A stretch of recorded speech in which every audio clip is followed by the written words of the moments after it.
What if the tension, anxiety, or overwhelm you've been carrying isn't all in your head, but stored in your body?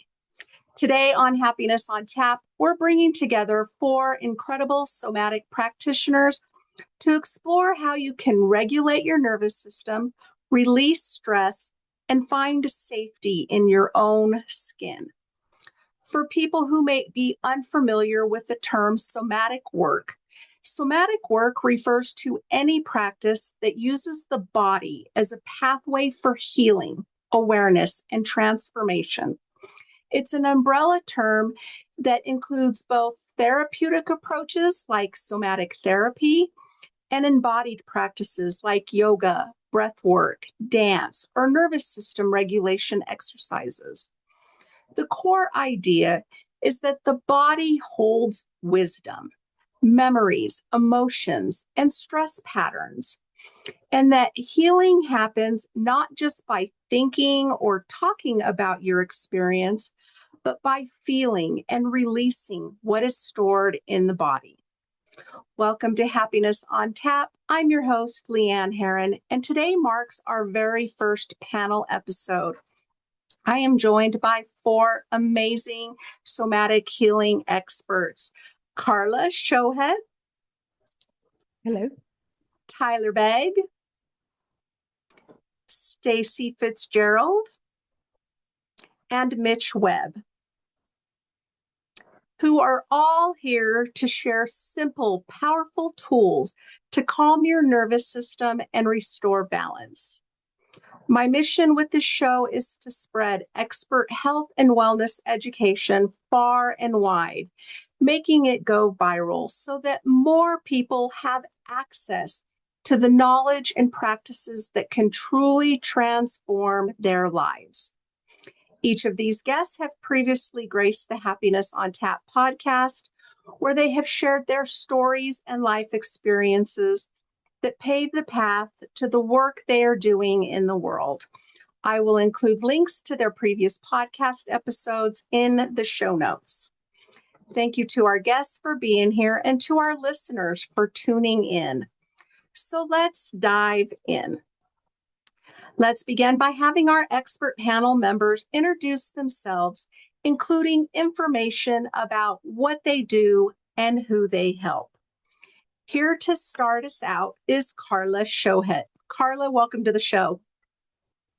Hi, Leann, and thank you for having me back. It's really lovely to be here with you. I really enjoyed our last conversation and really happy to be here today with everyone else on the panel.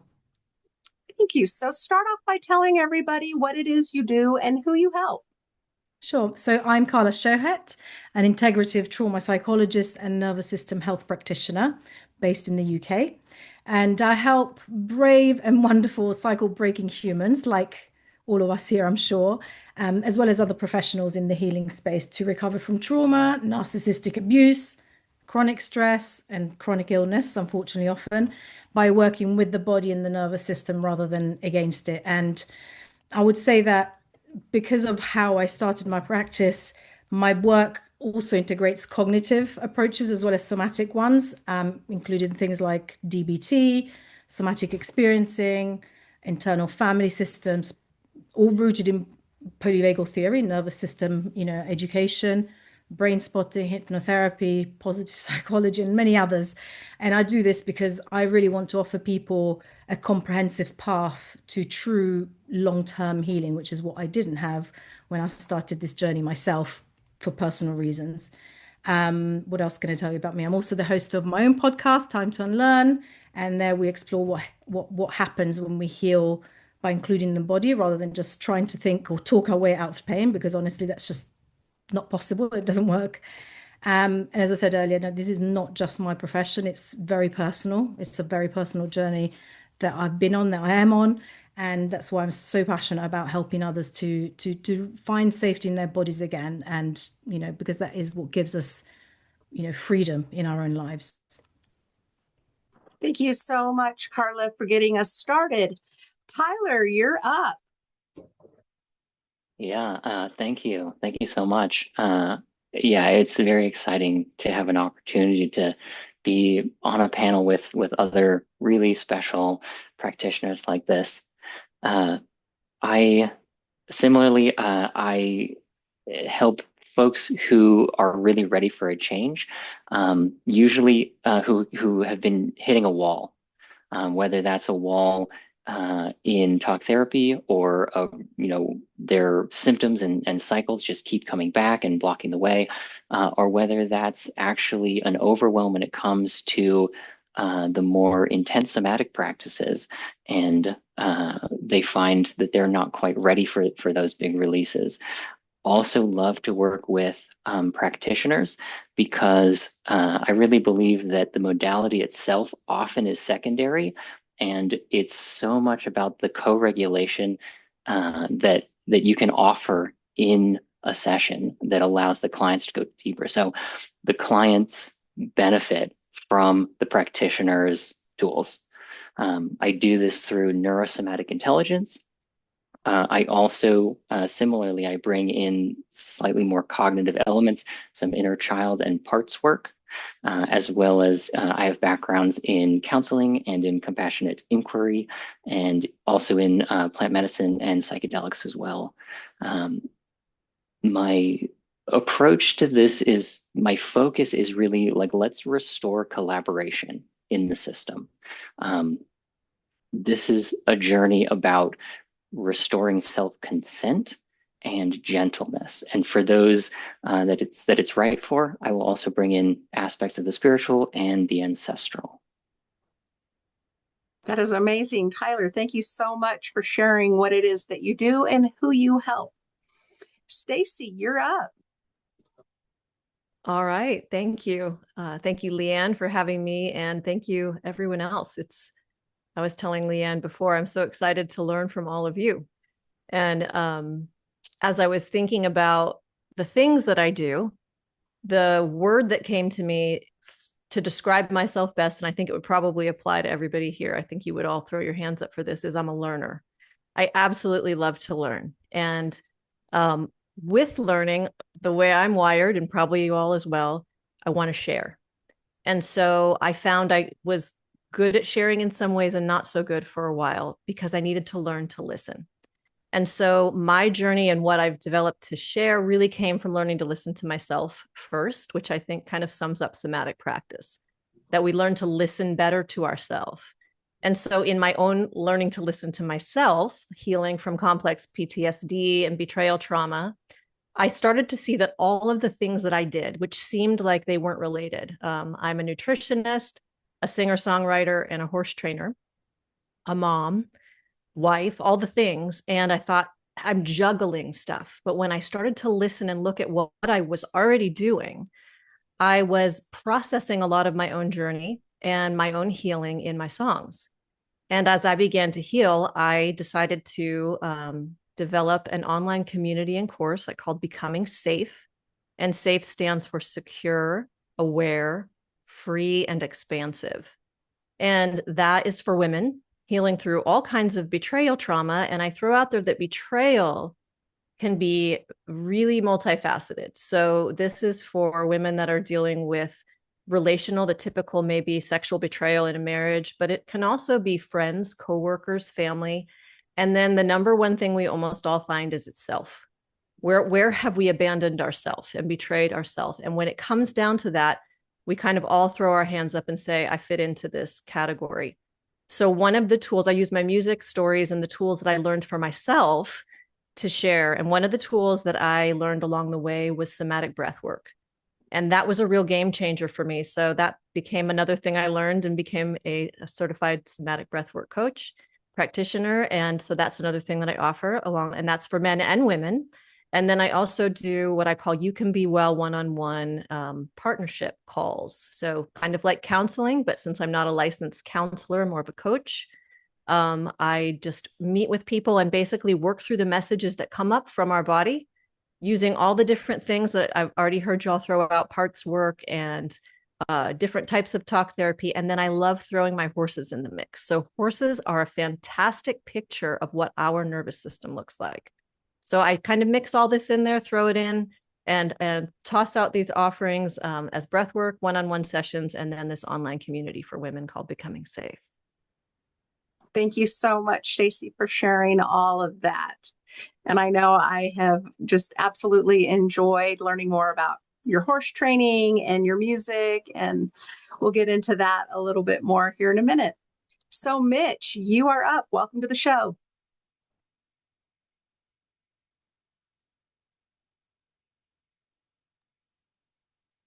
Leann, thanks for having me, and great to be here with everyone. Got a couple of tough acts to follow here.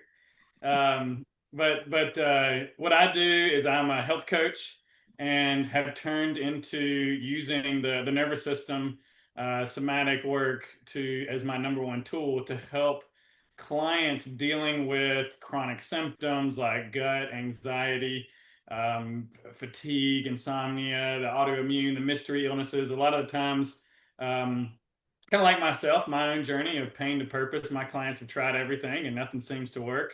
And they're in the cycle of fixing and figuring out, like I was, biohacking, trying all the diets. I think food and environment and movement is foundational. We got to have those things on board to feed the body and have the energy that it requires to heal. And so certainly offer that. And then typically the people I work with, they've special operators in the military, professional athletes, the typical entrepreneur mom that's stressed, and the guy that's climbing the corporate ladder, you know. So it's really about meeting people where they're at. I've realized that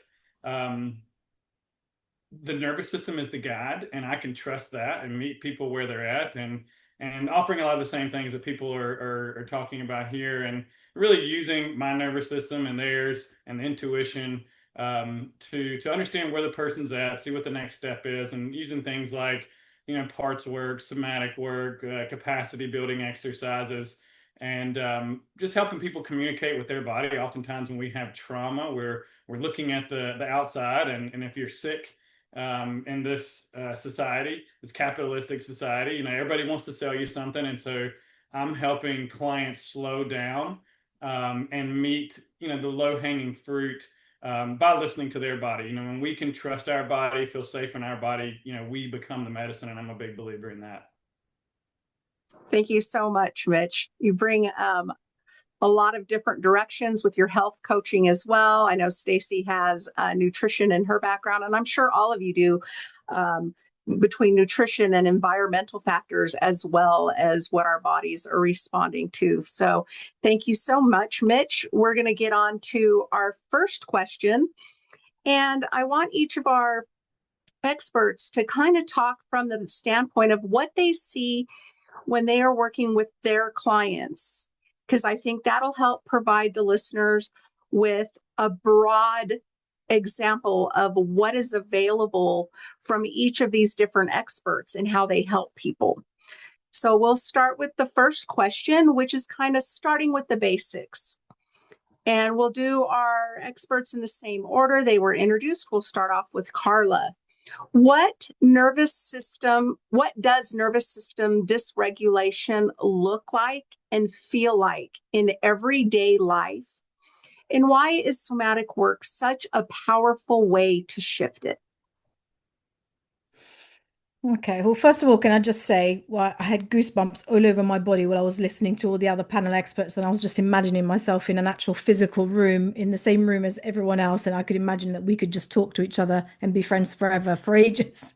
So it's really lovely to meet you all and hear what you guys do. I really resonate with a lot of the things that you shared. But so back to your question about nervous system dysregulation, I think, from my point of view of my practice, what I see is that a lot of people that come to me don't realize that they have any nervous system dysregulation or any trauma, for that fact, and the two go hand in hand often. And I think a lot of people just expect dysregulation to look something, you know, like something very dramatic, like a panic attack or a breakdown. And yes, those are part of it, but actually usually it's much more subtle. When we constantly are living in a braced pattern of survival mode, dysregulation shows up in everyday ways, that we end up feeling and thinking that this is kind of a normal way to live. So it's things like having a constant sense of there's something not quite right, or something's about to go wrong, or that kind of underlying low level anxiety or irritability. Or it could be the inability. I was just with a client moments before this started, and she just cannot relax because it doesn't feel safe, and she's always got this kind of feeling of she should be doing something, she needs to do something, she can't just kind of sit and rest. Or when you feel really, really exhausted, regardless of how much you've slept, whether you've slept soundly or not, or if you've tried to rest. As a parent, I work with a lot of parents. It can look like being really snappy with your kids or your partner for really small things that look small on the outside, but to our nervous system are not small. I mean, I could go on. It can look like overcommitting to stuff because you just can't say no to people because you've got this kind of people-pleasing, over-functioning part of you, or you overthink everything and ruminate constantly about things that you said or things that happened, or it could be the opposite. You're just completely shutting down and isolating yourself because everything feels too much. Life feels too much, emotionally, physically. And, as I say, I could go on. And it's that sense of, like the analogy I've heard a lot from my teachers is it's like having, like the body's got, a foot on the accelerator and another foot on the brakes, and they're stuck all at once. Imagine driving a car and you're like driving at full speed, but also the brakes on. And obviously that's the burnout that people talk about. I'm doing air quotes if you're listening and not watching. And all of that happening, even though from the outside life looks perfectly okay. There's nothing wrong. So from my perspective, somatic practice is really, really powerful because it brings the body back into the conversation. It speaks the language that the body actually understands. So sensation, movement, breath, rhythm, and that's important because trauma isn't just a memory stored in our brain, in our minds. It's a physiological, a body experience, a somatic soma, meaning the Greek origin of that word. It means the body.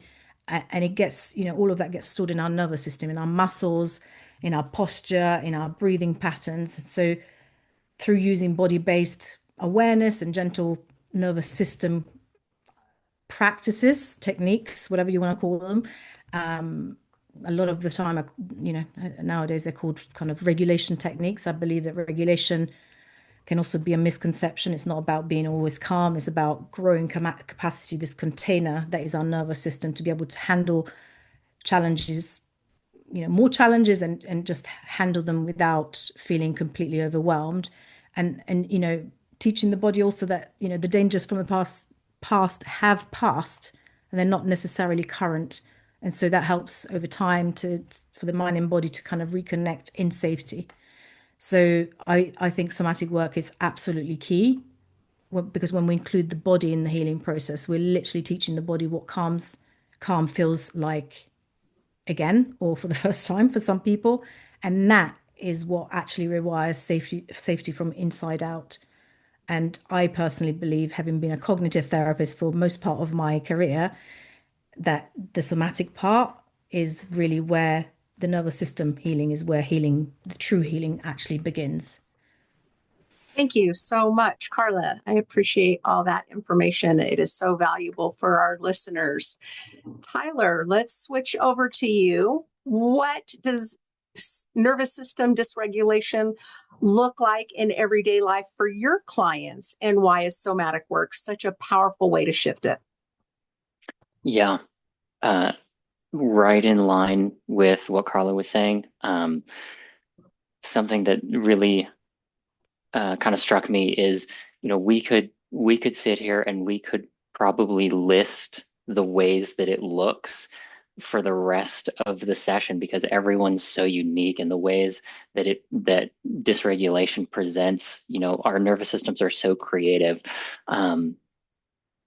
So I would say kind of there are always flaws in general definitions, but when there's anything that your body is using to try and slow you down or to make you change course that you're not fully in choice with. I think that's a way that I view dysregulation and nervous system outputs, especially when you're a passenger in the experience. And I also see, the more subtle things, the procrastination, the fatigue, physical pain, inflammation, overworking, or memory. All of these things are the nervous system trying to get you to change something. And the reason it's so vital to bring the body into the conversation is because the language that your nervous system and that your unconscious speaks is that language of the body, of sensory inputs. And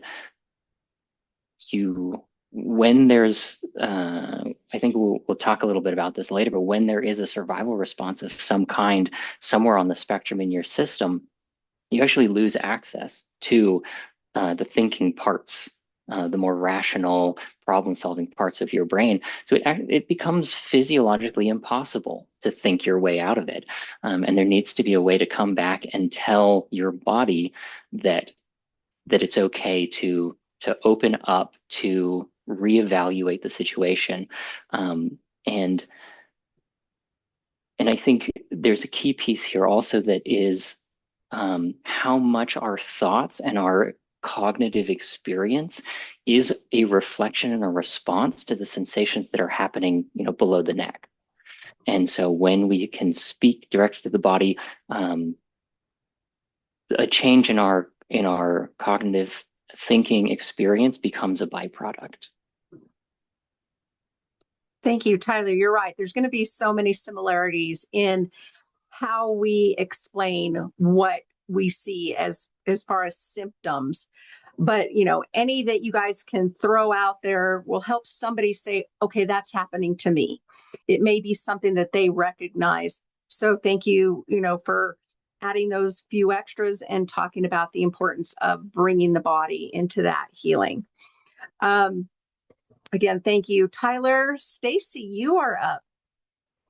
All right. Well, this is kind of fun because we're all tossing so much good stuff out there. So both Carla and Tyler highlighted something that I think is so important, is that it shows up differently. And oftentimes we want this, like Tyler said, we can make a whole list of symptoms, and the longer the list is, right, anyone can find themselves there. So one of the tools that I have come to love for myself, and I share with my partners, I call it my clients, my partners, because really this is partnership work, right? We can't do it to them or for them. We're doing this with them. So it's a tool I call a 10-point scale. And so if we take kind of an arbitrary 10 points, and let's say 4 to 7 is what we would call calm alert or calm alive. This is where we have, like what Carla was saying and Tyler, that we have this choice. We have the ability to access our will. We can move within that. We can be closer to the 4, which is very relaxed. Maybe we're sitting just having a cup of coffee with a friend, or 7, we might be doing a project. But the 8 to 10 is what I would call the stress response. And a lot of times we have equated this word stress with bad. And stress is actually what causes us to grow. The problem is stuckness. And that's, I think, what we're all leaning towards here when we say dysregulation is really stuckness, which we're going to talk more about later too, I know. So we can move up into the 8 to 10 if we need it. That's when we need energy. We've got something that comes up, but when we can't get back down, then that 8 to 10 becomes sort of a new normal. And I think that's why a lot of people and a lot of the partners that we work with, they don't know that they're in a trauma, in a stress response, because it shows up so differently. And then I call that 0 to 3, the trauma response. That's when we go overload over the 10 and we shut down, which was also mentioned as well. And so I'll throw out a little metaphor picture, which I love with horses. Okay. Since I said I would. Horses will show up in really different ways. A horse that's in an 8 to 10 could be what I call your typical chestnut mare. And they're going, freaking out, eyes big, tail in the air. They're jumping all over. And you're like, oh, this horse is stressed out. But then we have what we call like the proverbial school horse. This is the horse that's teaching lessons, and he looks like he's not even home. But instead of a relaxed look, it's kind of a brace pattern. And so until we can really step in and listen to that particular body, so as a practitioner on the outside, learning to listen, and then to answer the second part of your question, Leann, how can somatic practice help this? Is we're helping this partner, our client, horse in my example, listen to themselves and to begin to notice where they're at in that 10-point scale. So that to me is really what somatic work does, is it brings in this ability to say, oh, I'm in a stress response, because the stress response needs something very different than the shutdown trauma response needs. And I know we'll get into that later. So just to kind of sum it up, that dysregulation is going to show up very differently depending on our own wiring, depending on how much capacity we've used up, what else is going on in our life at the time. Something that might be easy to handle at one point pushes us up maybe to an 8, but we come back down, might at another time in life throw us right over the 10 and into a shutdown. So that's why it can be a little tricky. But I think having this tool, I found it to be really helpful to use that sort of a 10-point scale and then have the awareness so we can pick what somatic tool is going to help me shift back into the 4 to 7 or into an appropriate 8 to 10, so I can address the stressor and come back down and function in life the way that feels good to me and to the people in my life around me. Thank you so much, Stacey. I think the one thing that I've picked up already with those of you who have already answered this question is the awareness and learning to be aware of where our body is. Because that was something I didn't know about until I was having to learn about it, because I lived in that 8 to 10 and that was normal. And so learning that there are those lower levels and the tools to control it is why you are all here gracing our podcast episode today. So thank you so much, Stacey. Mitch, you're up. Yeah, I appreciate that. So many good responses here. I think the tricky part about spotting dysregulation is our society rewards it. People who are burning the candle at both ends, rest when they die, don't know how to rest. That's certainly something I dealt with. It's rewarded, and and that's who we get excited to celebrate. I remember this summer we're watching a Shark Week documentary, and this lady is swimming with great white sharks. These things are like school buses, right? And my friend and my wife are going like, wow, look how calm she is.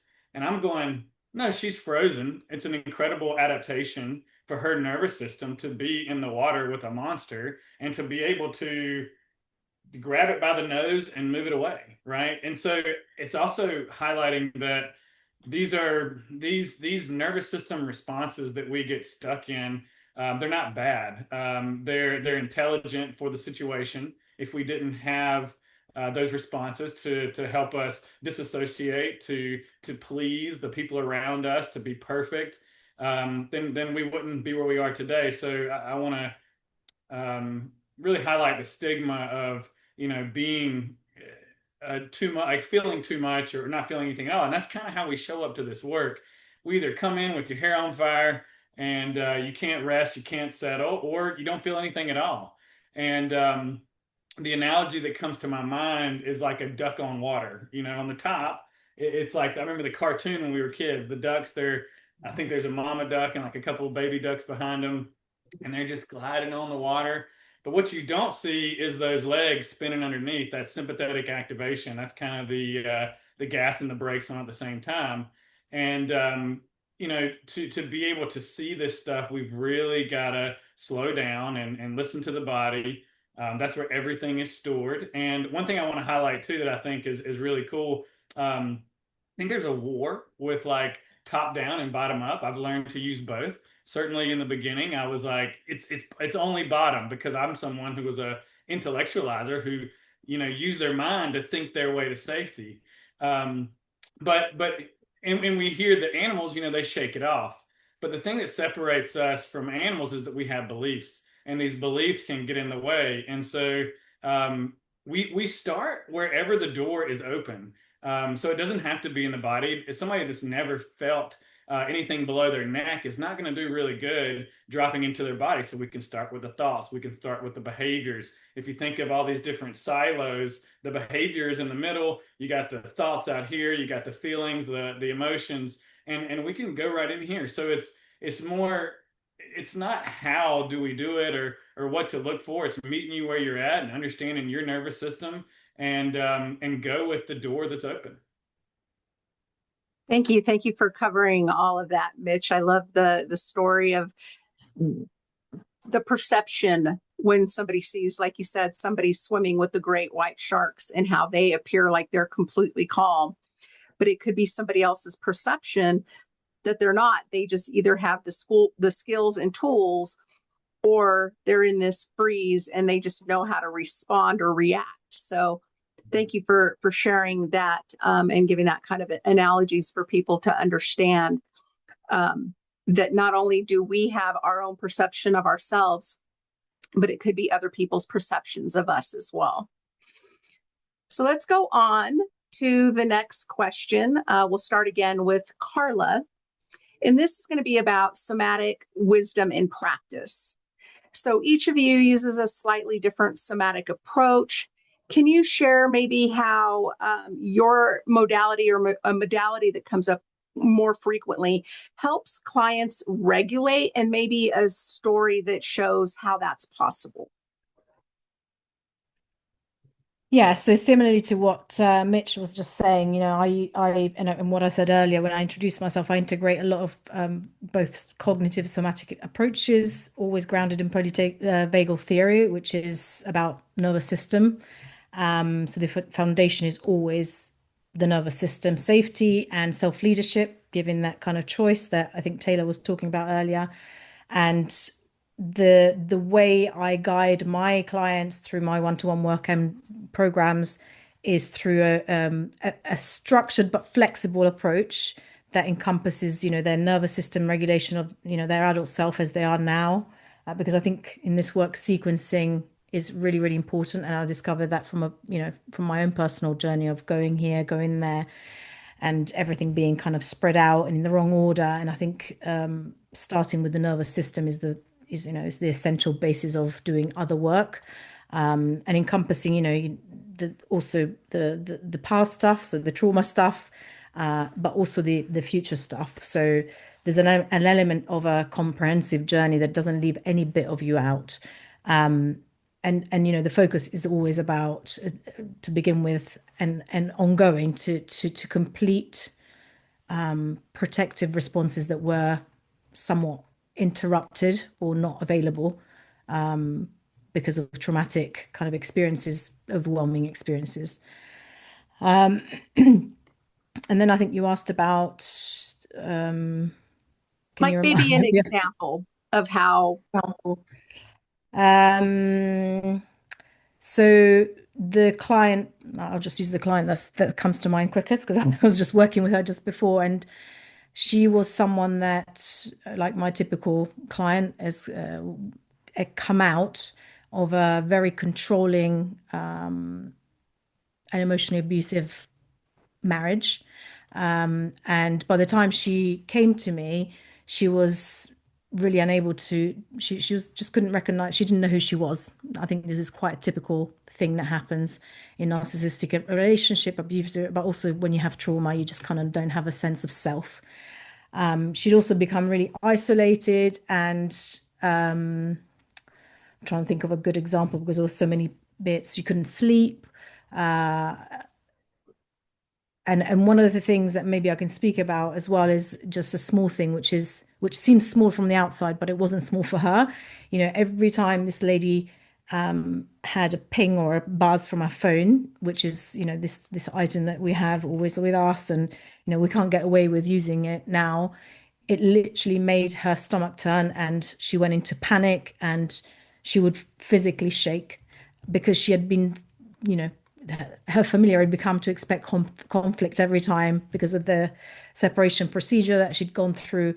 Even though she logically knew that it was safe for her phone to buzz or ring, it literally, her somatic response was to panic and to have a kind of a survival response. So to address that and some of the other things, we went through a very slow, what we in somatic experiences is called titrated somatic approach, doing things in very, very tiny, tiny steps, almost like turning on a tap and just dealing with one little drop at a time. Doing that with noticing sensations in her body, which, she had become completely disconnected and numb. So couldn't feel anything because that was safest for her body while she was in that relationship. Teaching her how to explore her environment and orient to safety, to bring her back into the present moment as often as possible. Using grounding to, through her senses, sight, sound, touch, and using things like brain spotting, which is one of the modalities I use to notice the difference interoceptively, so from inside the body between tension and ease. Quite intricate. That should, these are things that we should be able to do, but because of trauma and because of life and the systems that we live in, we are taught to kind of disconnect from and not listen to. So we have to kind of relearn, unlearn to kind of ignore our body and relearn to listen and kind of speak that language again. And over time, over lots of practice, it really helped her to know and notice what safety felt like in real time and learn that the threat was actually over and it was safe for her phone to ring. And over a few weeks and actually months, I then started to hear her saying things like, "Oh, I actually slept the other night, I slept really well," or like, "I didn't check my phone obsessively anymore," and she basically stopped reacting with, a panic response, a fight flight response to her phone, which is, as I said, it might seem like a really small and silly example, but actually we do use our phones all the time. And so it was a big issue for her. And then she also then started to notice and tell me that she had started to react more calmly to situations that had previously really overwhelmed her. So, built up to other areas of her life. So again, this might be a really, really silly example to bring, but I think, from our nervous system that has been, from a nervous system like ours, who had been on high alert for several years, there were actually huge wins. And, it's like her body had finally started to believe, okay, I am safe now, and that's what I love about somatic work, is that it does bypass the talking ourselves out of it sometimes, and instead just allows the body to experience that safety again, which is absolute key to healing. Yeah. Thank you so much, Carla, for sharing that story. Because it does, like I said, if one person who's listening to this hears that example and realizes that they're having those same kind of reactions, the hypervigilance, the fear when your phone goes off, sleep issues. So hearing your story, that's going to help people realize that they're not alone in this experience, and that there are tools available and people available to them to get the help that they need. So thank you so much, Carla. Tyler, do you have a story to share with us? Yes, for sure. First, just want to really appreciate that, and kind of reinforce that message from Carla that how important the context of it is. And, it may seem like a small thing, but in context, it really isn't. And for old patterns, that came from childhood, for a kid, something may be a really big deal that doesn't seem like a big deal as an adult. So yeah, I love that piece. I'll talk a bit about neurosomatic intelligence and how that works in practice. To do that, I want to make a brief distinction between somatics and neurosomatics. Neurosomatics still falls under the umbrella of somatic work, but it's kind of more of a precursor, where somatics so often is aiming for moving and processing emotions and the sensations in the body and movement. Neurosomatics works to kind of stabilize and increase the capacity of the nervous system so that it can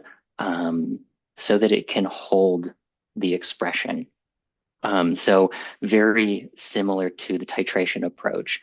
And it kind of looks at the trajectory of how the nervous system processes information, which is that it takes in information through its senses, then it interprets them, and based on that interpretation, it creates an output.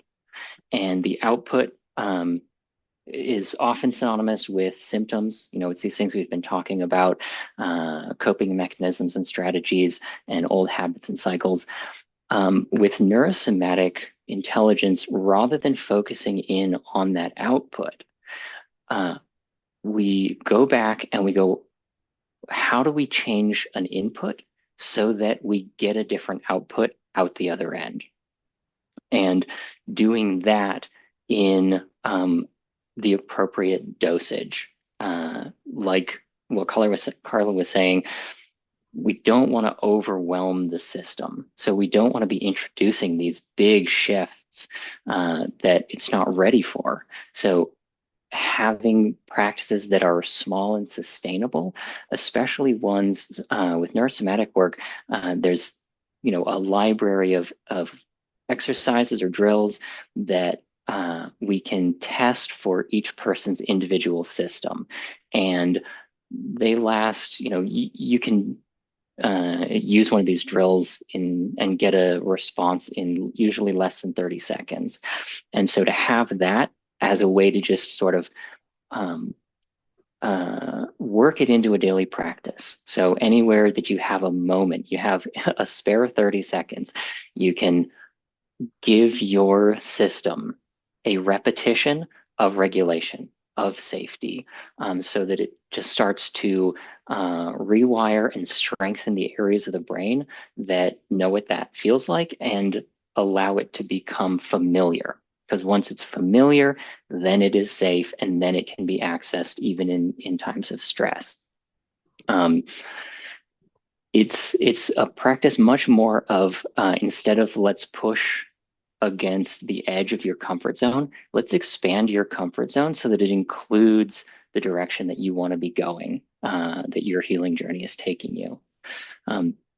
My favorite story that I like to share is I had a client, we'll call them Aaron, and Aaron came in after a good year or so of chronic pain that had become debilitating. They were essentially bedridden, came in for a session at like an 8 out of 10, 10 being the worst on the pain scale.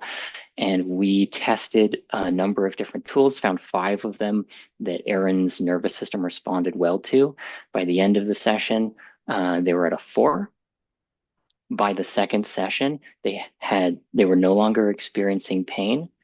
And that was our last session. It's 10 months later, and they are still pain-free because the pain was an output of the nervous system. It was just experiencing so much perceived threat that it was like, we have to stop, there's too much danger, even though the environment wasn't reflecting that to Aaron cognitively. And this is why it's not necessary in this kind of somatic work to go back into the past and make that a focus. You know, the past will come up as part of the healing process, but through neurosomatic work, it's more about adapting to the new present and training those brain areas into the new present with this safe, familiar, correctly dosed stimulus for the body.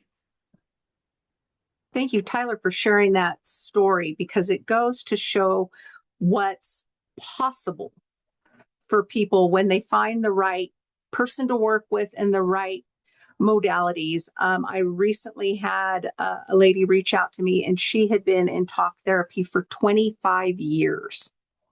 And she spent that entire 25 years rehashing the past and never learned how to go forward. So that was her focus. Like, what are you going to do for me that's different? Because I have spent so much money and so much time just focused on the past. And I explained that from my standpoint as a coach, my focus is more of giving you the tools and the information that you need to go forward. I'm more of the mama bird wanting to kick the baby bird out of the nest. I want to teach you what you need to go forward with your life with this toolbox that you have of things that work for you. But I love how you talk about, that there is modalities out there that people can really benefit from in just a couple of sessions. For me, that was hypnotherapy. That was my magic modality that took care of years of trauma triggers. So thank you, Tyler, for sharing that story. That was really helpful. Stacey, you're up. All right. Leann, you said one of my favorite words, which is possibility. And I really hope that your listeners are, if they're hearing nothing else from all of us, just all the different possibilities to be well. And it's amazing just in this short amount of time already, the wisdom that's coming out. So thank you all. And I want to highlight something that Mitch said when he was sharing from the last question about that we're not broken. This isn't a bad thing. A lot of times when we think I'm dysregulated, this is bad. But if we really can think of the nervous system as a communication tool, and like we talked, many of us have mentioned, we're learning to listen a little bit better. And these somatic practices, and the one that I'm going to highlight for myself is the somatic breathwork practice, and the particular one that I'm trained in. But in order to really listen, we need to suspend judgment. So that's why I really appreciated both that word possibility and then what Mitch said about this isn't bad. We're not broken. This is our nervous system saying, I need your attention. So the somatic breathwork practice that I use is kind of an arch. So the first half of the breath work is an activating breath. We're actually gently tapping into the sympathetic nervous system using mouth breathing. So we'll use deep inhales through the mouth and out into the belly, out. So we're actually changing up the balance of our oxygen and carbon dioxide to sort of shut down the thinker brain and let us access what's going on in that limbic system, which is where our emotions kind of simplistically, we might say, lie. And then in the brainstem, these body responses, these automatic sort of patterns we get stuck in our body. And one of the reasons I love this particular modality that I use is that the second half of our breath work is the repatterning. So that first half, using that activating breath, taps into the sympathetic and allows us to release what might be stuck, what might be hidden from the cognition. And then in the second half, we switch to a nasal breathing in through the nose and either out through the mouth or nose with a long exhale. And we're still pulling the breath really deep into our belly. So we're still working with that really strong exchange of oxygen and carbon dioxide to really get us tapped in. But we are then telling the body it's safe to feel safe. We're letting it, like Carla mentioned, feel what it feels like to feel safe and to tap into the parasympathetic nervous system at that point. So many of us, I think Mitch also mentioned this, with so many high achievers that the normal, I think we've all kind of said this one way or the other, the normal is to be dysregulated, and it's rewarded in our society because it's almost a badge of honor if we can talk about how busy we are and how little sleep we got, and hopefully that's changing. I think it's really changing. But this modality of breath work helps us to release, then to repattern and rewire. And then the other thing that I've found it does is it also reveals things. So the two stories I'll share both on myself. One from my very first full journey breathwork session. And one of my traumatic stories is I was in a near-death horse accident when I was 20. I had a horse flip on me, crush my leg from my knee to my ankle, and bones ripped through my leather pants. And I was alone for almost an hour and drug myself down a road and literally put my bones back in my body. And here I am. I have a leg. I ride. I'm alive. You can imagine that's kind of your typical trauma, what most people would call a trauma. And in my first breathwork session, in the first half, I was doing the mouth breathing and I was like, this is so uncomfortable. And it's kind of designed to be uncomfortable. It's designed to activate you. And luckily, I had a really good practitioner leading, was saying, if your body is calling for movement, let it move. And all I could hear from my body was, I need to get up. We were laying on a mat. We were told we're supposed to lay on our mat and breathe. And I'm like, I got to get up. And I stood up and I'm breathing and I'm moving. And thank goodness I was alone here in my office, because I probably would have been embarrassed at that point, not anymore, to get up and move my body. And the revelation I got was when I was stuck on that road from my horse accident, I couldn't get up. And my body needed to complete that trauma response. And I got up and moved, and I didn't know it cognitively at that point during the breath work that that's what I was completing. But once I felt like, okay, I'm ready to lay back down, I finished the breath work. One of the revelations that came was that memory. And I was like, I got up off that road. I got up off the road. And then another story about myself, or that I experienced on the second half of the breath work, the repatterning, was more recent. I was going to do a songwriter's retreat, and I was feeling some nerves going into it. And I thought, I really need to release some stuff. So I need to do a breath work. So I got on with a fellow practitioner and I did it. And I had this funny memory pop up from when I was a kid, and my mom's boyfriend at the time had forced me to eat Brussels sprouts, which I now love, but I hated at the time. And my mom's rule was you have to try the food, but you don't have to eat it. So I tried the Brussels sprout, chewed it a couple of times. I was ready to spit it out. And he said, no, you're going to chew it and swallow it. And it was a standoff. And I did win. I got to spit the Brussels sprout out after how long, I don't know how long it was. But during that repatterning, what came up for me was this picture of, Stacey, if you now as an adult could step into that seat of that man, who I don't blame because all he was doing was the best he could with what he had at the time, what would you tell yourself? And while I did the repatterning part, the breathing in through the nose and out, I rewired that belief. And I talked to myself, and this is what I said, Stacey, it's so awesome that you know you don't like Brussels sprouts. It's really going to be important in your life to know what you like and what you don't like. So spit it out, girl, spit it out. And I now love Brussels sprouts, but at the time, that wasn't the message, right? The message of my body then, and how beautifully 50 years later, my body goes, guess what? You're getting ready to go on this songwriter's retreat, and it's important that you know what you like and what you don't like. So isn't that amazing how just doing breath work allowed me to connect a childhood memory with a current feeling that I had in my body that was like, why am I anxious about going to this thing? And I realized that there was this little conflict inside, and the breath brought it together. So releasing, repatterning, and revealing. Pretty cool. Oh, love this story. Both of those were really great and could really, see your experience and know that we can change our experience. And that is so powerful in our own bodies, is to be able to repattern, reprogram, rewrite those life experiences into what is our current story. That was our story then, and this is our story now. But be able to make those connections, that is so powerful. So thank you, Stacey, for sharing those stories. Mitch, you're up. All right. So when we're talking about modalities and healing, we can make it really complex. It can feel like you're at the bottom of a mountain, staring at this huge journey.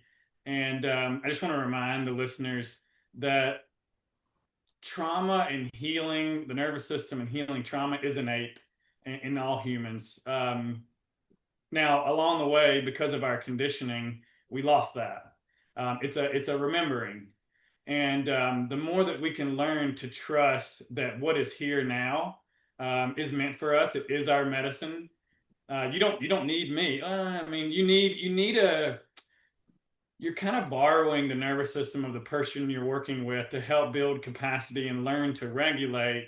But again, it's a human thing. We're not born with an instruction manual, right? And so we got to learn.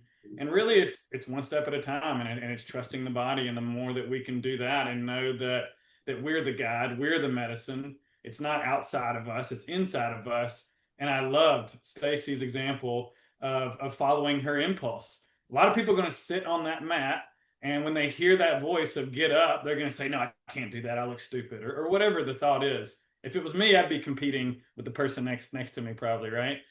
And I'm missing the wisdom from the body. The body is giving us a layup. It wants to heal. The more safety we build, the more it gives us. And I have a really cool example of when I was health coaching my first client. This is probably 2 years ago that I started trying out different nervous system stuff. I didn't know that it would work, right? This guy came to me. He was local, so I got to work with him in person. I also do online and work with people all over the world. But this guy came in and he wanted to do a workout. We're going to lift weights at my house. I've got a gym, and he couldn't get his shoulder, his hand above his shoulder. And he's like, it hurt. I'm like, how long has that been there? 6 years. I'm like, what? I'm like, okay, let's get you to a chiropractor. So send him to my chiropractor here locally, hook him up with my massage therapist. 6 months goes by and he's like, I'm like, checking in on the shoulder, and it still hurts. I said, I think it's worse than what it was. I'm like, what? I'm like, okay, so let me slow this down and let's investigate and see what's going on here. And I'm like, tell me about your day. And he says, and he's got his shoulders hiked up to his ears, and he's saying, when I get home at the end of the day, I'm so stressed out, and I don't want to go on these walks that you tell me to do. I'm like, okay, how often are you doing this with your shoulders? And he's like, I don't know. And I'm like, okay, well, you just showed me you can feel the tension, right? And you can drop it. And he's like, yeah. I said, okay, so this week I want you to notice when you do that, and then we'll talk about that next week. So he's just being aware of his body and when tension comes into his body. And he came back and said, oh, it's in these meetings at work. Now, this is a good old boy. This is someone who came from nothing and made a lot of money. Really good guy. Was a land developer in the area and was a hedge fund guy. So he had a lot of money. And he came from nothing, and he's a good guy. And people were taking advantage of him, and he didn't know it. Okay. And so in these meetings that were sucking the life out of him, he wanted to avoid it and get away. And he did that by checking out and having his ears go up, or his shoulders go up to his ears, and holding all this tension. And so I was like, that's really good information. I was like, this week, I want you to feel your butt in your chair. I want you to get a hard surface, kind of like what I've got here. This helps me stay present. If I lean back and get comfortable, I might float off somewhere myself.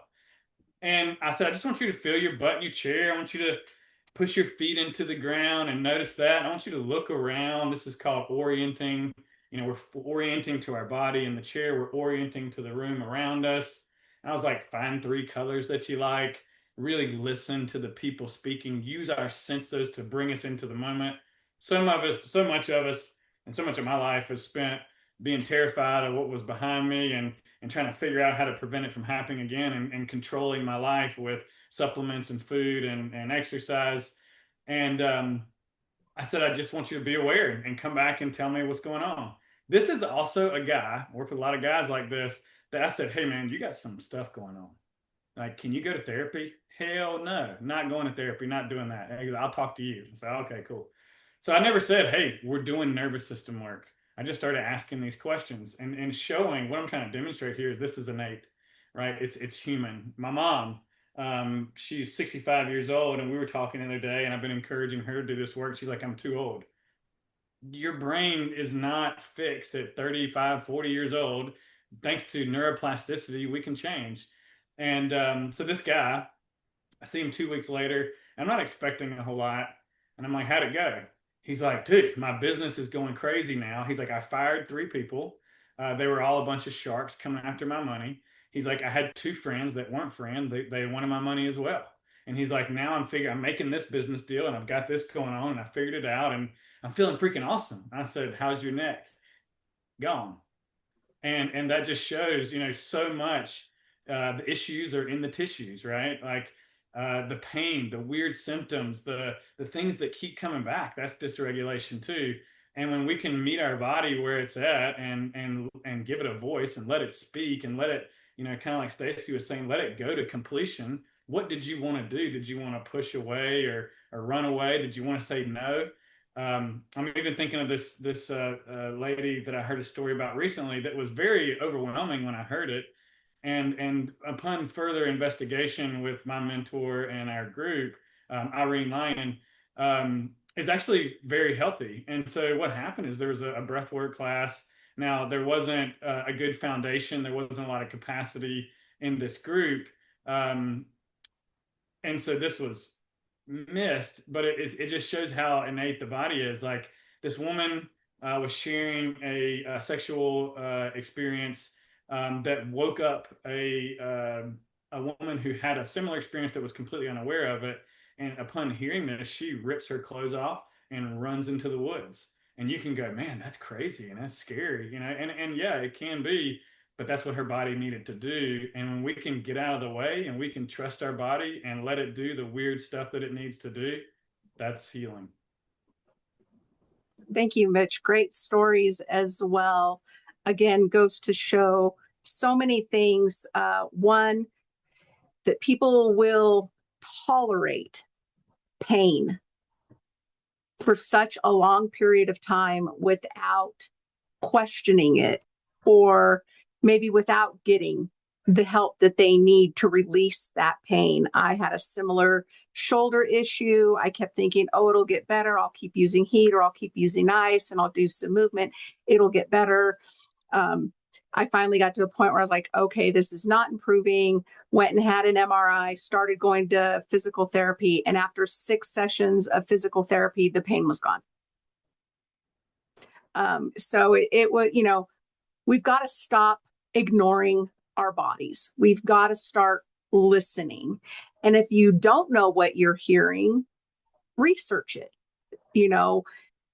Thankfully, we do have the internet, although it's not the infinite wisdom, but it might give you ideas of where this pain is coming from, where is it trapped in your body, and what it could be, and what's available to people. So again, thank you all for being here and providing these and sharing these wonderful stories so that somebody can hear this and say, okay, that's happening to me. And I know that there is help out there available.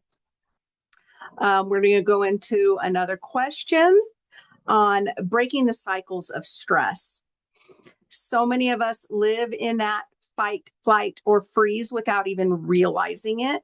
What are some signs that somebody's body is stuck? And what's the first step you would suggest to help interrupt that pattern? Carla, we're going to start with you again.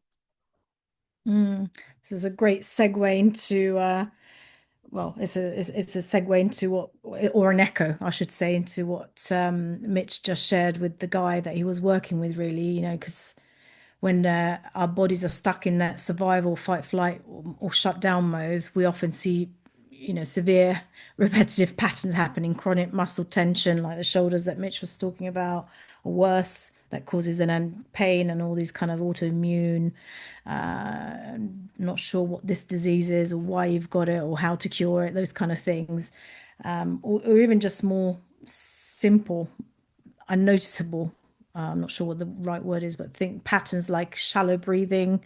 We don't take a full breath, we kind of breathe up in the chest, or digestive issues, or like I said about my client, difficulty sleeping, just being totally disconnected from your life, emotional numbness, or the opposite, explosive reactions to little small things, like I was saying earlier, and that can look from the outside or feel to us completely out of proportion to the situation.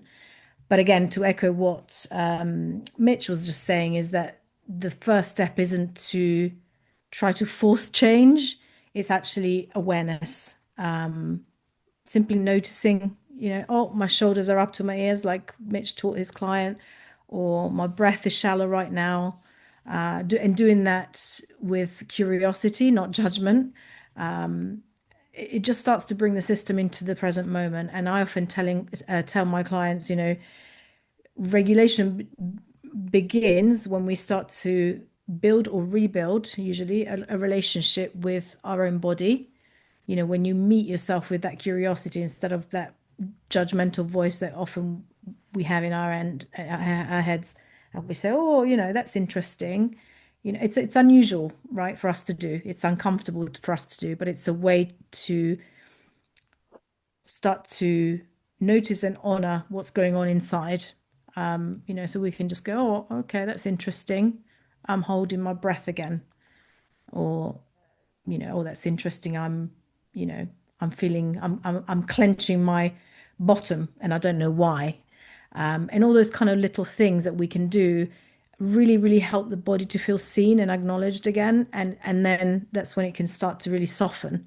That gentle awareness is really the first way that I see out of that survival mode. That's kind of the entry point for real transformation to be able to happen, is what I would say. Yeah.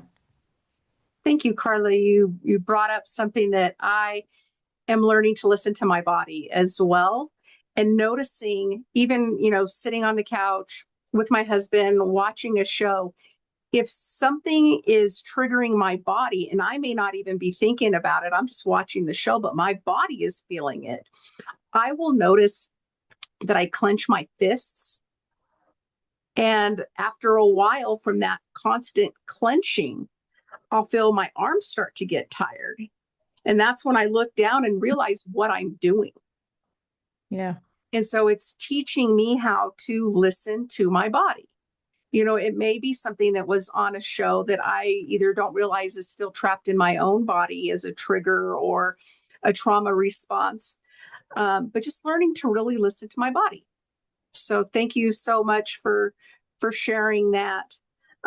It's so valuable for us to just have that awareness. Mm-hmm. Tyler. Yeah. Fight, flight, and freeze. And also I want to just add in there fawn and flop as well. And fawn being those people-pleasing instincts that as a survival response are not ones that we have choice in. Those times when we find ourselves saying yes when really it's a no in our body, and it's that inability to hold boundaries. And flop being different from freeze, in that freeze is actually an activation state where we're like, what do I need to do? It's you're trapped in decision. And flop being that, no energy, just absolute shutdown. And signs of being in all of these, I think, is that kind of being out of control, being a passenger in your own body as these processes play out in front of you, whether it's the kind of over the top hair trigger reactions, coping like binging, or our biomechanical compensations, or also, like someone mentioned earlier, these do happen on a spectrum. And so some of the smaller ones, in a brain fog or an inability to focus, could be, piece of a flight where you're trying to escape somehow. And I like, if listeners take anything away from this, I think it should be what Mitch said about healing being innate.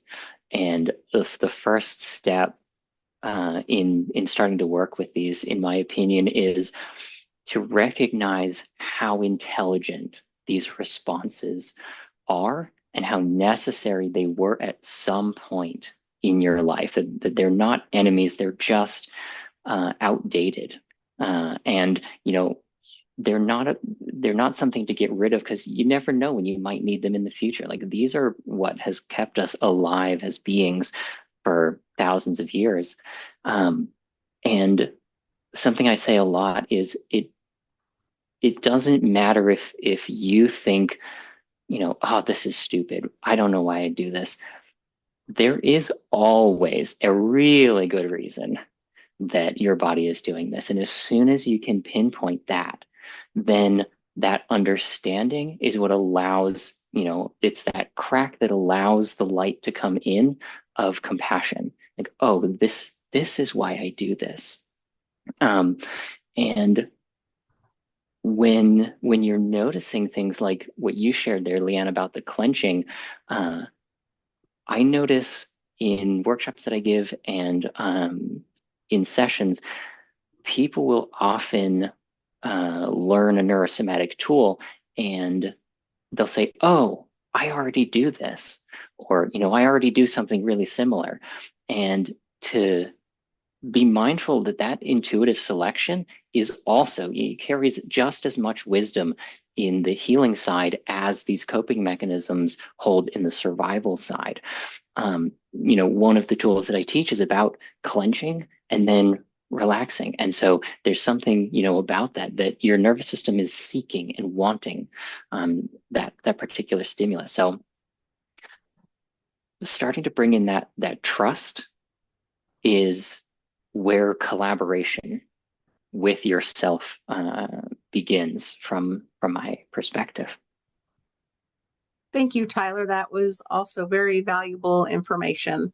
I love how each of you is sharing just a little more expansion on each of these answers to help people really gain a full knowledge of what is available to us. So thank you, Tyler. Stacey. Yeah, it is so good to be able to piggyback off of what each one of us is saying. And so to jump in on that, what Tyler was sharing about noticing that what these patterns have done for us. I believe it was Gabor Mate in his work with addiction says, like, ask, instead of saying what's wrong with this thing that I'm doing, ask, what is it doing for me? Like, how has it been helping me? And so kind of right with your question, what are the signs that we're stuck and how to break the patterns? To me, the pattern is the sign that you're stuck. When we notice these patterns and that word awareness that we've all been bringing up, coming back to that 10-point scale I was talking about, one of the things I often share with the humans I work with and then the humans with their horses is that the 4 to 7, that middle range, what we call, regulated or calm alert. Regulated is, like we've all said, is the ability to move and come back to that calm alert. That 4 to 7 range is where we learn. But if we're in the 8 to 10 or the 0 to 3, we only run patterns. So when I catch myself running a pattern, or if I'm working with a partner and we say, that's kind of a pattern there, or again with a horse, we're saying, well, he always shakes his head. Okay, then he's doing the same thing over and over and over. We're probably in a stress response, 8 to 10, or in a trauma shutdown response in the 0 to 3. And can we become aware? And I want to echo that everyone is saying awareness really is such an important word, because it does release a lot of judgment. And it also helps us to, even if we're in that 8 to 10 or 0 to 3, like maybe the flop that Tyler was saying would be like the shutdown, or the some people call it the freeze, but I think you're right, or we'll suspend right, because it's another judgmental word. But I like that the freeze can also be seen in the stress response, because it can be energized. We're like freeze and we're ready to move. Like it's that moment of, am I going to just now spring into action? Or am I going to cross over that like critical line and go down into the flop or the shutdown? And being aware of where we're at is really, really important, because I think when we're in that 8 to 10, that stress response, we're energized because we still have the ability to grow. We can actually expand from that place if we have the tools. And then we can, because we have energy, we have this sort of hyped up energy. If we have the support, whether it's from people or resources, we can apply that and come back down and then learn from that stress, come back in the 4 to 7. If we don't have the tools, or maybe we've just been overwhelmed, maybe it's not even a major thing, but it's one thing after the next, after the next, after the next. And it just pushes us right over the edge. We can get stuck in that pattern. So I also love that question to ask ourselves, how is this helping me? Especially if we're stuck in self-judgment, and feeling really shameful about whatever this pattern is. Let's say you're trying to break the habit of smoking cigarettes and you think, okay, but I just need to relax. Okay, so the cigarette's helping me relax. So that helps me to know I have a need to relax. Now, can I learn some other tools to relax? So that might just be a way to notice with the awareness. And then another thing is to inquire, like I think Mitch was saying too, the somatic things that are showing up. And then we have these belief systems that can be patterns as well. What belief has become a pattern? And I'll give a quick example. I did an in-person retreat with my Becoming Safe ladies this spring. And one of the ladies, I asked them, what is your soul longing for? And she's really longing for a partner in life that would complement her. And she had been through a series of relationships that had been the same pattern. And so we were talking through it, and somehow in there we got talking about our favorite song. And she said her favorite song is a Foreigner song, I Want to Know What Love Is. And she's like, I just have this song for that person out there. When I meet them, then they're going to show me. And I just kind of used parts therapy a little bit and just said, perhaps have you ever listened to that lyric as if you're singing it to yourself? I want to know what love is. I want you to show me. And it was like everyone that was sitting there, we all just got chills, and we listened to all the lyrics. If you get a chance, listen to Foreigner's song, I Want to Know What Love Is, and sing it to yourself. But we broke that pattern, or we became aware of this pattern. And she went, oh my gosh, my favorite song has been a beautiful pattern in my life, trying to talk to me and say all along, it's been you. It's you I want to show you love.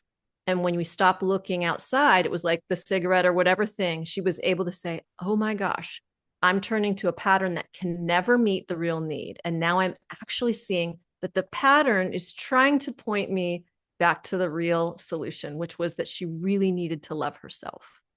So patterns can be a way to notice we're stuck. They can be part of the awareness, and they can actually be part of the healing too. Oh, thank you, Stacey. That was a beautiful story and so powerful. Because that was something I really had to learn first in my healing, was how to love myself. Yeah, we all do, huh? So thank you so much, Stacey, for another great story and example. Mitch, how about you? Yeah, I think it's really difficult to love someone else or extend love to someone. I think it starts with us. So that's a beautiful example of showing up for yourself. And the one thing I keep saying is be your own medicine. I'm a huge believer in that. Um, so going back to a sign that someone is stuck, this is a big one for me, and I've started to see this a lot more in clients as well. I have some clients that we would refer to as sensitized, as global high. I also want to throw out all these labels because I think they fall under, you know, one category, and it's nervous system dysregulation. So it's global high. That means your nervous system is up. Is it really high? There can be some freeze in there as well. It's the gas in the brake. We've heard that a couple of times. Chronic fatigue syndrome, MCAS, long COVID. I've labeled myself with all of those throughout the years. And really sensitization makes a lot of sense to me because it's someone who's constantly scanning for a threat. There's just a lot of hypervigilance in the system, and they're stuck managing their symptoms. This was me, trying to figure it out and trying to fix it. That's why I was so good as a health coach, because I knew all the biohacks, I knew all the supplements, I knew all the diets. And ultimately, what I was doing is I was bringing a pattern of control and feeling safe through control um, into sessions. And so when I had a lady on the podcast, Simona Irwin, she came on the podcast and she said, yeah, you know what keeps us stuck in sensitization? It's trying to figure it out and fix it. And I just like stopped. I'm like, what? Like that's me. That's my MO. And so what's going on there is OCD. And kind of like what Tyler said is it's a spectrum. We can hear labels, all these labels that I've said, oh my God, I've got MCAS, I've got long COVID. I could give you a million different fixes for that. Do the antihistamine diet, hit these supplements, work with DAO or whatever it is that your gut's missing when you're lacking histamine. But it's not about fixing. It's not about figuring it out. That's control. And what we want is we want to interrupt these patterns. And so what we do is we start to map the pattern. So what happens when I feel dysregulation? Usually there's going to be a lot of urgency, and for me, it was an urgency to fix. And I felt like if I didn't have this supplement or that supplement, or I ate this food, like everything was going to go to hell. And so my therapist at the time had me organize supplements and put them on like a daily tracker type thing. Like I can't remember what they're called, but there's an AM and a PM, and I basically set it up for the week and take those. And that took me 2 weeks to do that. And when I finally set them in there, like I noticed all these impulses to oh, I need this today. Now I got trained before nervous system on how to kind of muscle test and listen to my body and respond. And we want that. But this is a particular situation where we're so sensitized, we're so hypervigilant that we kind of got to step out and look at things before we can start to respond to those healthy impulses again. And for me, it was breaking the pattern of constantly trying to fix myself. You look at guys and mental health, and we've got ice baths, we've got the carnivore diet, we've got mushrooms.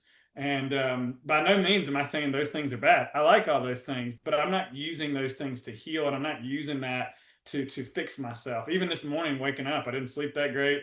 I thought I had a dream. I thought my dogs were barking, and I ran down the hall to get them, and they didn't need me. And so I noticed that when I went back to my bed, I'm like, oh, now I've only slept 4 or 5 hours, and I'm gonna get a workout in before the panel today, so I have energy. And I just kind of catch that, like, oh, there's some urgency, there's some fix and figure it out. That lets me know that I'm in a response. And so I'm really just going to kind of turn to my body and feel what's going on. There's a lot of anger in there, and that's cool. And so that's pretty much what I'm doing, is saying, hey, I feel it. It's in my chest. It feels like there's an elephant on my chest, and it feels uncomfortable, and it's okay. And I'm just going to sit here with it for a little bit. And so what we do is we map these obsessive compulsive impulses, and we just interrupt them. And so the brain may be saying, hey, go take that supplement, and we just say, I hear you. So it's easy to also, this is kind of nuanced, but it's easy to say, like, I'm not gonna ignore that. Well, that's an opportunity to heal attachment, right? And so we're going to show up for ourselves. We're going to allow the sensation, the symptom, the emotion to be there. We're going to say hey to it. And then we're going to say, hey, this is what I'm doing. I'm going to go back to what I'm doing, right? And then what I do in those cases is we build a daily practice of acceptance and allowing, understanding the symptom or the sensation, the emotion that's coming up, maybe seeing if there's anything that emotion, or there's a memory that what's it need, and can we give ourselves a little dose of that. And I found that allowing and the sensation, the emotion to be there is so good for healing attachment. We're building capacity to be with difficult sensations and emotions. We got our back, and we're showing up for ourselves. We're building safety, and we're demonstrating that we can move through this. And with interrupting these patterns, bringing in a daily practice of loving and being with ourselves and accepting what's there, magic happens.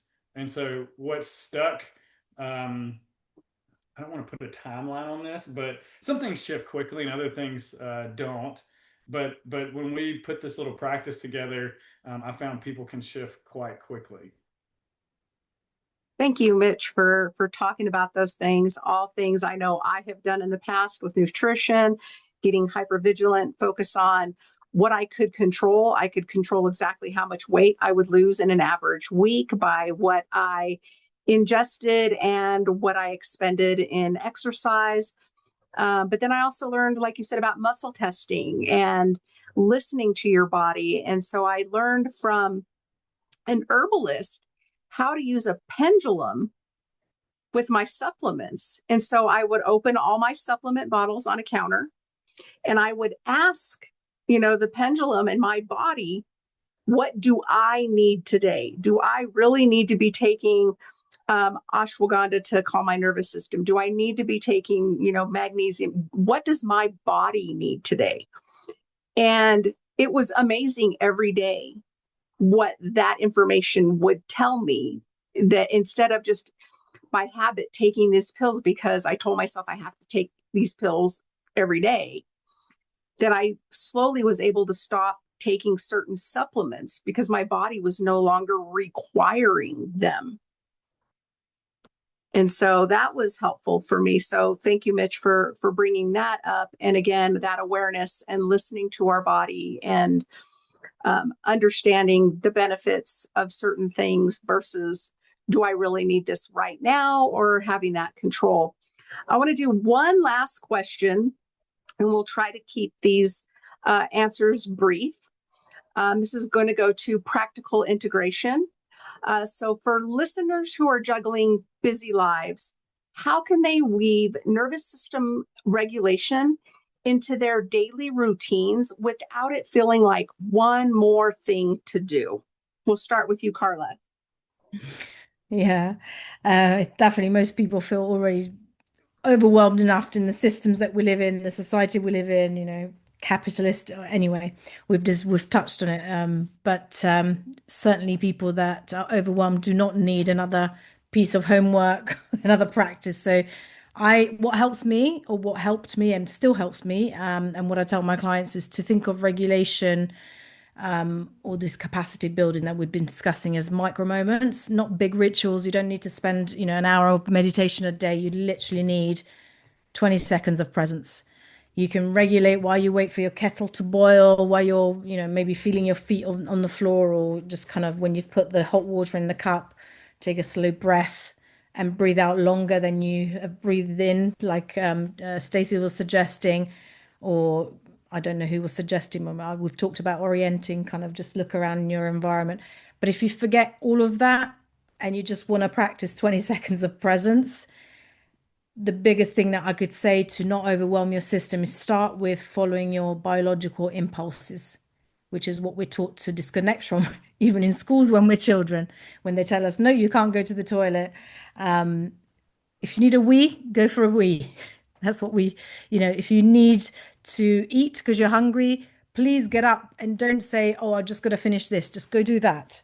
If you feel thirsty, try and notice that you're feeling thirsty and actually have a drink and just honor your body that way. It takes seconds, but it's so, so important. You don't have to do anything in particular to now think of it, like Mitch was saying, a control thing. Now I'm going to become OCD over healing. And that's what we can also get stuck in. A lot of people that come to me have been stuck on this kind of hamster wheel of healing. I'm sure it's the same for a lot of us. Regulation is really about how you move through your day, not adding to your to-do list, and doing what you already do with awareness and self-compassion. And over time, these little small moments rewire safety into your nervous system. These tiny pauses literally signal to your body, we're safe now. We're safe enough right now to just slow down. And over time, that really does build resilience and widens that window of tolerance or that capacity in our nervous system. And they're completely doable. I mean, you just need to follow your impulse. If you need the toilet, just go to the toilet. Start there. Thank you, Carla. Those are great tips, again, to teach people that just taking a few moments to be present is a huge beginning. It's a great start point for all of us, and to just remember that. Tyler. Yeah, I absolutely want to double down on micro moments. It's so huge. And from a neurosomatic perspective, it's working with the sensory inputs or lack thereof. So finding what are the little things, whether it's how you move your eyes or where you're looking, or what you're smelling, what you're feeling, or how you're blocking out sensory information. Is it colored lenses? Is it compression clothing? Is it earplugs? And learning what's right for your system, what your system needs, and then giving it that. I think it's probably been touched on, but there's so much communication out there about what is good. And it's vital to know that, like meditation and breathing exercises may be dysregulating for you. They may be great for your friend, but you need to know what's right for your system. And when you do have that, using that input for your system in the moments when you're not in crisis, in those moments when you don't think you need them, because it's in these little, I mentioned the neuro tools being about 30 seconds. And when you give yourself like 30 seconds of stimulus that helps to regulate your system, in a time when you don't necessarily feel you need it, you're not feeling super stressed, you're just strengthening the same way you would strengthen a muscle, you're strengthening the brain areas that allow for safety to be okay and for it to be familiar. And if it's not working, stop using it. These tools, I think, they should be giving you energy. They should be giving you the feelings that you're looking for. And when you receive that, it doesn't feel like a chore. And so if it is feeling like a chore, then maybe it's not for you. And maybe it's time to sort of re-examine what else might be available and experiment with your own sensory experiences as a human being to see what it is that your nervous system is missing and would like to receive. Thank you, Tyler. Again, another valuable answer, teaching people that not everything is right for them, and to develop that toolbox of things that are specifically right for you, and that can change over time. What may be right for you now that you need when you're in a hypersensitive trauma response may eventually be something you can call on as needed, or to remind yourself, okay, I need a few moments of presence. I used to have a daily meditation practice. I don't necessarily have that daily practice now, but I can call on that practice when I need that moment of presence and calm and clarity. So thank you for sharing that as well. That is so valuable. Stacey. Yeah, such important, really important things to keep in mind here, that we can do the same thing to ourselves in trying to heal and regulate our nervous system that got us in the predicament we're in, because we're overachievers, a lot of us. So, right, we're going to sign up for a breathwork session with me. Now we're going to go 2 hours, or we're going to breathe and breathe and breathe. Hang on, we might not be quite ready for that, because one of the biggest things that turned my healing around was when I learned this phrase, to regulate before we process. And I think we've probably all said this, but I think I remember Mitch saying it as a cognitive. I like to think and learn. So we can often go, I need to add something to my busy life. Well, we're just already undoing the reason that we're here. So I want to echo that there are these micro things we can do. So as a breathwork practitioner, I'm not going to recommend that everybody come and do a full journey right away. But guess what? We're all breathing right now. This entire time we've been on here, we've all been breathing. Some of us noticed we were breathing. We may not have even noticed at all, but we're all breathing. So one of the easiest things you can do for regulation, because we want to regulate before we process, is just shift the way you breathe. Start noticing if you breathe through your mouth all day long. Breathing through the mouth and breathing high up into the chest is going to signal the sympathetic nervous system to come on board. That if someone startles me right now, I'm going to go, I'm going to breathe through my mouth and it's going to come to my chest. When I realize it's just my husband walking through the door, I'm going to go, my body's going to come back down and I'm going to exhale. So just by breathing in and out through your nose, cognitively become aware of it. Elongating, like Carla echoed again, elongate the exhale. So during the day, you're driving. Like, don't we all feel better just right there? I do. I just did a long exhale and I feel better. Just by changing the way you breathe every single breath. Think about how many micro moments that just was. And then if you happen to be alone and you're not embarrassed, I'll teach you what my horses do and what I teach my horses do. Call it a horse breath. Breathe in and go. That's going to vibrate your vagus nerve. And literally my horses that know me, that doesn't it feel good? Carla's doing it right now. It feels amazing. They'll echo it with me. I'll be riding the horses and I start going and they'll back and we'll echo back and forth because they know how to find their own endorphins. And they're like, oh, I love that thing. And sometimes they remind me. They'll do that little noise and then I'll do it. So just change every single breath. That might sound overwhelming, but it's so simple. Breathe through your nose, slow it down and breathe into your belly. Catch yourself. If you're going up into your chest or through your mouth, see if you can put your hands on your belly, breathe in through your nose, fill up your belly, and long exhale. That'll change everything. Thank you, Stacey. Another great example of what we are capable of when we pay attention and what we can do with that. Mitch. All right, so a lot of great modalities here to help us regulate. And one thing I want to point out that is something that kept me stuck, and I see this a lot of people, is using these modalities to avoid uncomfortable things that are scary, right? And so if every time I'm afraid or I feel uncomfortable, I need to go do a neurosensory exercise, well, then I'm just using that as a tool to avoid life. And I do like the practice of scheduling different things and having a small daily practice that builds as our nervous system grows capacity and our tools expand.